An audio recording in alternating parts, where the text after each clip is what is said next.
God of War 2018, also known as God of War, is both a reimagining and a sequel, with an over-the-shoulder camera, an older, wiser Kratos, and a new, ever-present, loyal companion we affectionately call the Leviathan Axe. And also, he has a living child now. Kratos is still the god killer we knew and probably disliked, only now with an unknown number of years and the love of a lady who we never meet under his belt. I didn't mean it like that. I meant like they met and she changed him significantly. I'm going to cut off your head now. The turn away from the Greek pantheon and into Norse myth is an interesting gamble that could have gone very poorly for Santa Monica Studios. Most people aren't terribly familiar with Odin or Freya, and any assumptions they may have about Thor and Loki come from Marvel. Maybe now in retrospect it might seem safer, but I'd argue that at the time they made a lot of bold choices and those choices paid off. For one, starting the whole thing with Kratos sadly hugging a tree. Never would have thought we'd see that's more like it. We also can't jump, something I never actually missed too much in gameplay, but that I'll never stop fighting for regardless. Even if it brings back platforming, so be it. I've dug my own grave, now let me die in it. Our favorite anti-heroes come a long way from using innocent people to jam gears and mechanized doors or refill his health. Now he's just kinda mean and doesn't know how to give pats in the back. But one thing he does still know how to do is punch things in the face. And punch things in the face he does. Giant troll, punch it in the face. Needs a chest opened, punch it in the face. Ultimate attack, puts his axe, a bladed weapon, away and just punches things in the face. Spartan Rage isn't bad, but I wouldn't miss it if it were gone, or altered heavily in Ragnarok.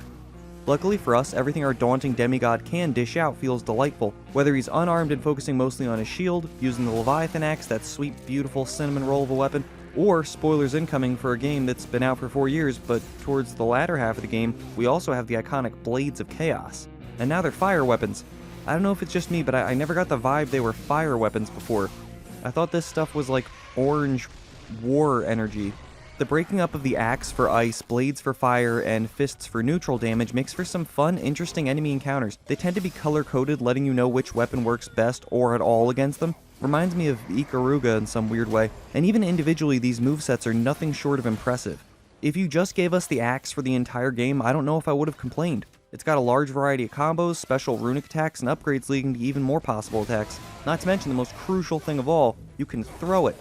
Not just throw it 2 different ways, and both of those ways feel amazing when you press triangle or whatever the button is for you and call the axe back.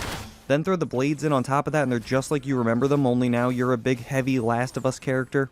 And they're still whipping around you, you do the same combos you used to, but now you're pressing shoulder buttons and the graphics are more godly than Kratos. All that plus you have a boy shoots an arrow button that's legitimately one of the most useful parts of your entire arsenal. Combat is deep, and there's way more to talk about than just what I'm able to mention here. It's not just different from what we know of God of War, it's pretty unique in video games period. How often do you get a third-person melee game with this weirdly close kind of a camera, this level of depth, and this shockingly high feeling of quality? And that quality is maintained across almost every aspect of the entire game. I'm always taking in the environment, and especially in my first playthrough I was always looking forward to the next realm. Midgard was great, but Alfheim really does it for me. Love colors. And as diverse and interesting as every location and or parallel dimension we visit is, it's also very linear. They do a great job of establishing a believable atmosphere so these mostly empty vistas feel huge and massive, but we aren't actually able to explore all that much. Don't get me wrong, there's a lot of side content, but it's all focused around the Lake of the Nine in Midgard, which is fine on your first playthrough, but going around looking for every trinket and completing every side quest was definitely less enjoyable a second time around. For that reason, and a million others, I wish the world was more dynamic. I wish it could rain, or snow could cover the ground. I wish there was a day-night cycle, but as with everything else, what we have is perfectly serviceable for the story they're telling.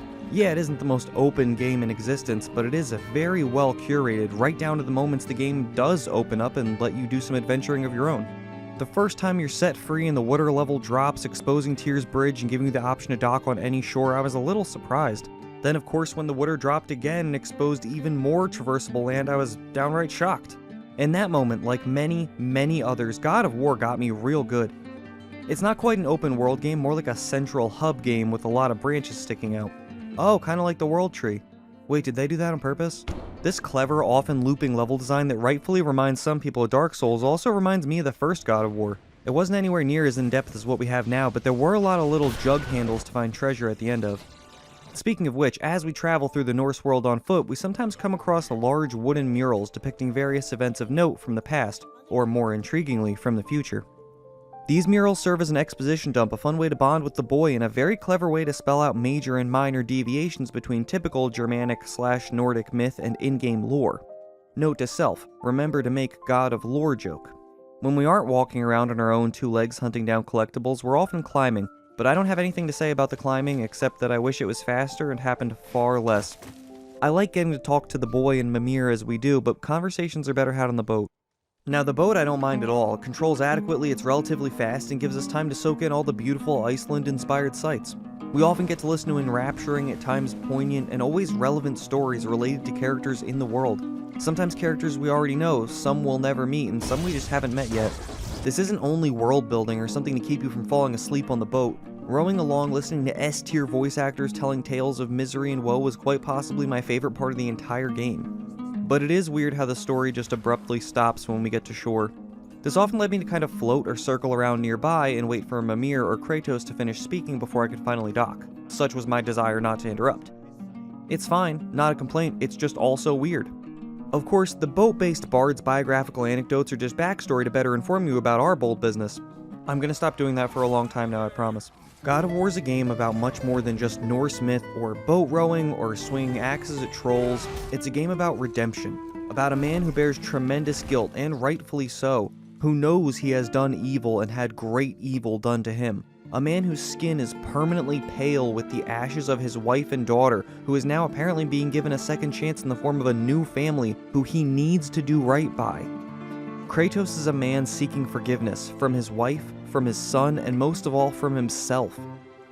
And I don't think he'll ever really have, nor does he expect it. He's not trying to fix himself, and by the end of the game, he even stops trying to hide the past and uncovers his old wounds. He isn't trying to be perfect, he isn't the fucking dad from Boy Meets World, he's trying to be better.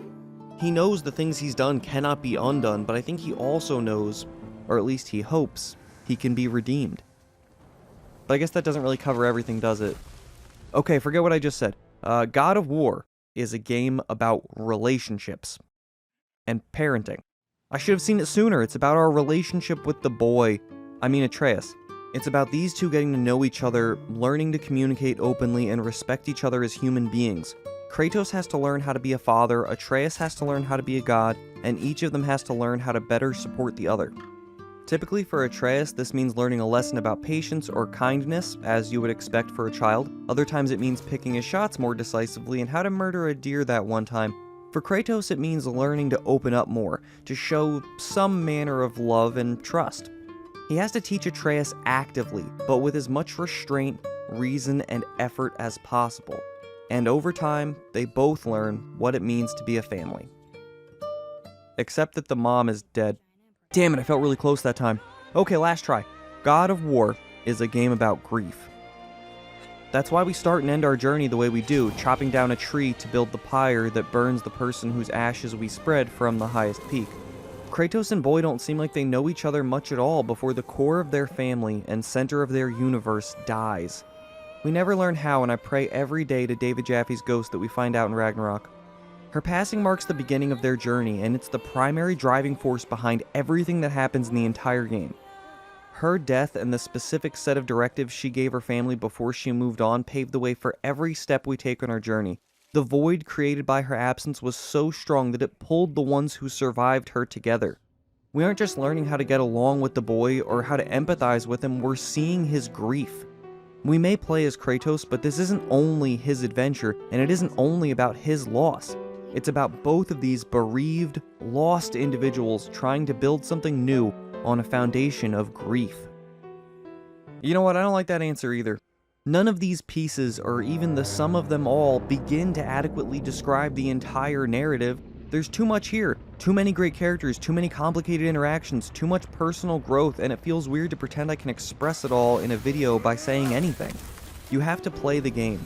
It's not a movie, it's not a book, it's a well-curated experience meant to be had with controller in hand. So much of how we interact with Atreus, for example, is by pressing square. You can't get that out of watching cutscenes on YouTube. And that one time where they Last of Us it, and he doesn't listen and won't drop the chain, you can't be as frustrated with the boy if he's not ignoring you, the player, directly. And I think it's endearing how useful he is in combat. The fact that an AI companion doesn't get in the way, doesn't need to be rescued, and occasionally takes things out all on his own is exceptional. It was a very, Very good idea to have us learn combat alone first so that when we get Atreus and start upgrading him, he feels exclusively beneficial. Like everything he does is just extra and we can deal with the vast majority of enemies ourselves.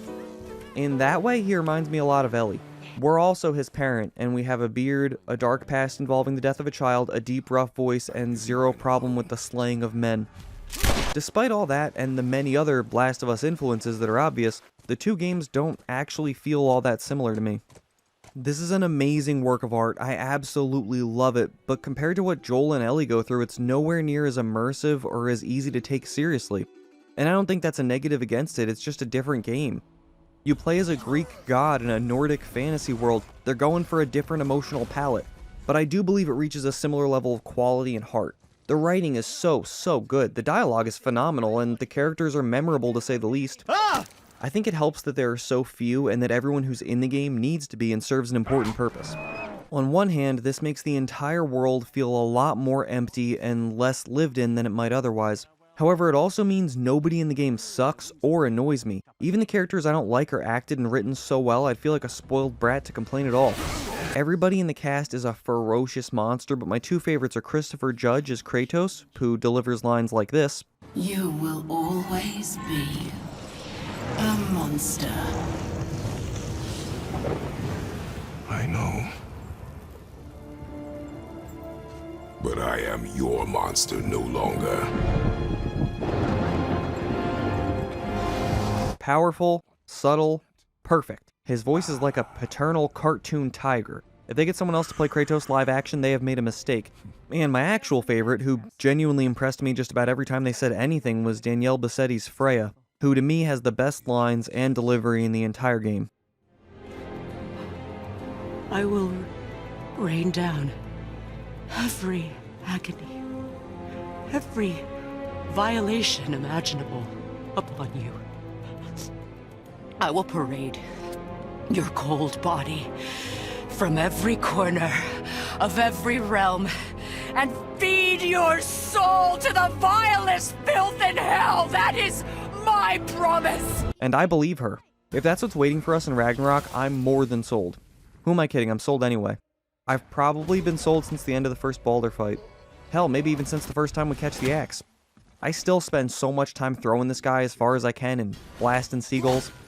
I do think there's been a softening in this game when you compare it to the previous trilogy. It is a more thoughtful, slower sort of an experience. It's very challenging at times, there's still a large focus on combat, but there's a new professionalism to everything. The cinematography, the cohesion and integration of each little piece into a moving, working whole is nothing short of amazing. The explicit narration of the old days has been replaced fundamentally with a show not tell ethos that pays off time and time again. Subtlety, ambiguity, and the restraint not to give it all away, and instead purposefully close this game off to make it more cohesive, tight, and polished. That's a lot of maturity for a franchise that used to have this minigame. There was a lot riding on this reboot, or sequel, or whatever this is, and somehow they managed to surpass all the hype. God of War went from being a dead series with an unlikable main character all the way to Game of the Year winning masterpiece with a highly anticipated sequel on the horizon. God of War is in many ways an incredible achievement. It's one of Sony's best first-party titles. It's an ambitious, cinematic reimagining of a beloved trilogy that could easily have been a huge miss. And now I, along with millions of other people, can't wait to see what comes next.